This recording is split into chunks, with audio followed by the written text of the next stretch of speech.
اور اگر اللہ چاہتا تو تم سب کو ایک ہی جماعت بنا دیتا، لیکن وہ جسے چاہتا ہے گمراہ رہنے دیتا ہے اور جسے چاہتا ہے ہدایت دیتا ہے۔ اور جو عمل تم کرتے ہو اس دن ان کے بارے میں تم سے ضرور پوچھا جائے گا۔ اور اپنی قسموں کو آپس میں اس بات کا ذریعہ نہ بناؤ کہ لوگوں کے قدم جم چکنے کے بعد لڑکھڑا جائیں، اور اس وجہ سے کہ تم نے لوگوں کو اللہ کے رستے سے روکا تم کو سزا چکھنی پڑے اور تمہیں بڑا سخت عذاب ملے۔ اور اللہ سے جو تم نے عہد کیا ہے اس کو مت بیچو اور اس کے بدلے تھوڑی سی قیمت نہ لو، کیونکہ ایفائے عہد کا جو صلہ اللہ کے ہاں مقرر ہے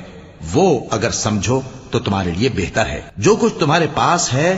وہ ختم ہو جاتا ہے، اور جو اللہ کے پاس ہے وہ باقی ہے کہ کبھی ختم نہیں ہوگا۔ اور جن لوگوں نے صبر کیا ہم ان کو ان کے اعمال کا بہت اچھا بدلہ دیں گے۔ جو شخص نیک اعمال کرے گا مرد ہو یا عورت اور وہ مومن بھی ہوگا تو ہم اس کو دنیا میں پاک زندگی بسر کروائیں گے